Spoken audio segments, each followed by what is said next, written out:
president's objective here is, number one, above everything else, he wants the war to end.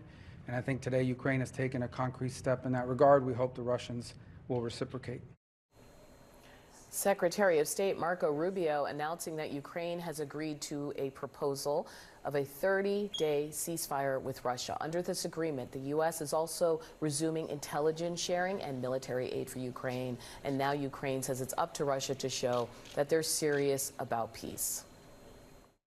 And today, in the conversation, there was a proposal from the American side to take the first step immediately and try to establish a complete ceasefire for 30 days, not only with regard to missiles, drones and bombs, not only in the Black Sea, but also along the entire front line. Ukraine accepts this proposal. We consider it positive. We are ready to take such a step, and the United States of America must convince Russia to do so. New this morning, a Kremlin spokesperson refusing to comment on the ceasefire proposal, saying that they expect a briefing from the U.S. government. But overnight, Russian missile and drone attacks killed 14 people across Ukraine, officials there reported. We're going to discuss that and more now with Democratic Congressman Seth Moulton of Massachusetts. He serves on the House Armed Services Committee. He's also a member of the Congressional Ukrainian Caucus. Welcome and good morning to you, good Congressman. Morning. Great to be here. However the path was to get here, Trump did what he promised and got everyone to the table. Now that this conversation... through extortion, Say more. Look, you don't extort your allies. Imagine if in World War II, whenever we had a disagreement with the Brits, we just cut off intelligence sharing. Imagine if President Roosevelt had started using Hitler's talking points. That's what Trump has done over the last several weeks, literally parroting what the Kremlin is saying. The bottom line is you don't sell out your allies, and we cannot forget that that's how Trump got us to this point. It's put Ukraine in a much weaker position. And although we can all agree that we'd like to see this war end, and I would like to see peace eventually in Ukraine, it's clear that the president's #1 priority is stopping the war. It's not what it should be, which is Ukraine winning. That is the message that we need to send to the rest of the world. Since you brought up allies and message to the rest of the world, the message that Europe has received is we need to arm ourselves, that we can't rely on the U.S. In a number of areas. And I'm wondering about maybe the ramifications for that here in the U.S. itself. Most of the arms contracts around the world come from U.S. companies. And U.S. companies are really good at this, and that's why countries all around the globe, their troops, they want American arms. I'm already hearing from U.S. defense contractors that they're worried all this business is going to go to Europe, and so yet this is yet another way that Trump is hurting the U.S. economy. We've got new polling out, actually, on the economy.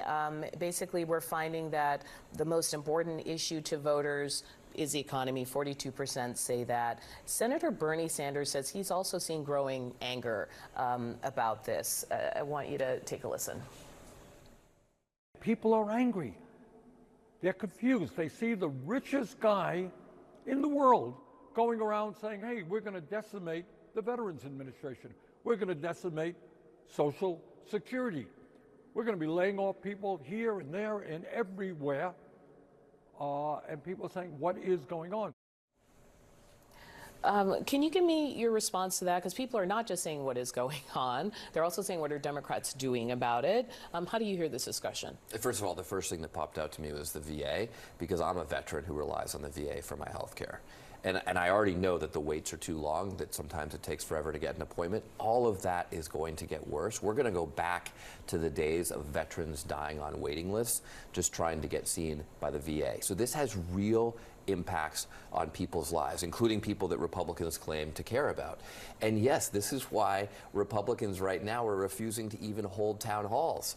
I have a town hall next Saturday. Republicans are refusing to hold town halls because it's not just Democrats who are upset.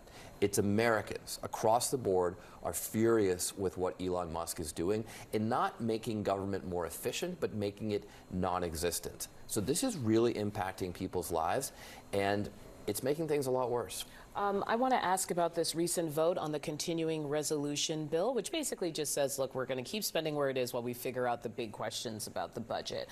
But there was a Democrat from Maine, Jared Golden, who was the only Democrat to vote with Republicans on this bill. And he said the CR is not perfect, but a shutdown would be worse. He also called the criticisms that Democrats have around the VA, for example, or money for veterans, as kind of a gimmick. Like the idea that we're sort of drumming up, the idea that Democrats are drumming up fear when really this needs to be taken care of, and a government shutdown would have been bad. What's your response to that? Actually, you know, you started this by talking about how people want Democrats to do something. Well, this is one place where we had a little bit of leverage to do something, to say that what Elon Musk is doing to the VA is wrong.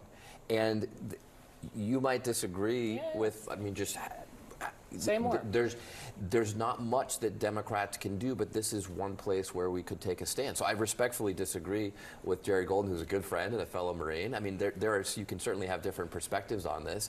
You know, one thing you always see is Republicans pretty much voting in line and Democrats actually being more thoughtful about these bills. And there is a legitimate debate to be had. But I said, no, this is a different time.